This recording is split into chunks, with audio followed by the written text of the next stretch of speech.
All right, video number 2 for the elbow. We're working on some inside elbow pain that's being caused by muscle ups. It's being caused by forced extension, like an overhead press.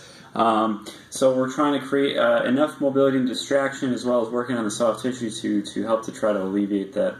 So overall, the diagnosis would be tricep tendonitis. So there's another video that outlines some negative stretching techniques for it. Otherwise, I'm going to just provide a couple more strategies that typically tend to help people in this video. And here we go. So you're going to do some rogue band work on the rig. You'll probably want to get something a little bit more thick than this. I'm just using this because I don't want to rip the hook off the wall. So keep that in mind. This is going to be a lighter band than you're probably going to want to use for this. What you're going to want to do, you're going to get the band just a little bit above the elbow, a little bit below the elbow joint. We're going onto the inside pinky area of the arm to start with, and what we're going to do with this technique, we're going to get enough stretch to, we're going to keep our elbow straight and locked out, and we're going to try to use our arm to bring in and provide some force along that line. And then what we're going to do from there, now notice, I want the force, what I'm going to show you, I want the force to just basically be parallel. If you go in and it's too angled, it's not going to be as effective. It's going to still be pretty effective, but so I don't necessarily need to bring the band all the way to my body. I just need to bring it to the point where it's giving pretty good resistance, but the force is being essentially just straight or perpendicular. So once I find that, what I'm going to do from there is I'm just going to perform some movements with my wrist. So I'm going to go up and down with this motion.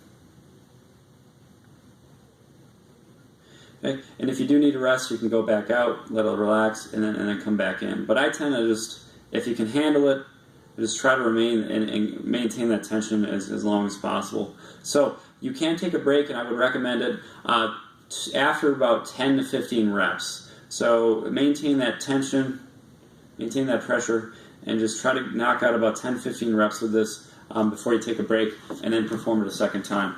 The second one, we're just simply going to try to affect, just to make sure we get everything we possibly can out of this. We're going to do the same thing, and we're just going to go on the thumb side of the forearm. So once again, we're going to try to get that force being as perpendicular as possible. Once again, we don't need to get it to the body, and then we're going to go back and forth.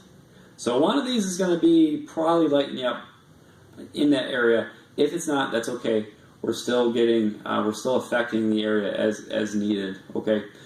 All right. So from there, the only other recommendation I had for this overall to try to do is just farmer carries. So if we were to go over those real quick, there are some things to try to think about while we're performing these. First, our grip. You do want to make sure that you're trying to get down to that first pad of the fingers.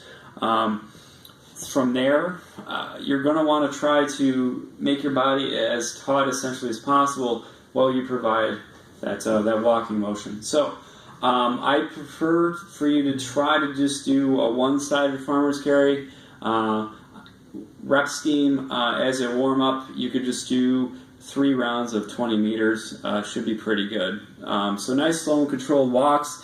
And what you want to focus on with the walk, mostly what you're doing with the upper body, the lower body, you're going to be focusing on walking, so control that.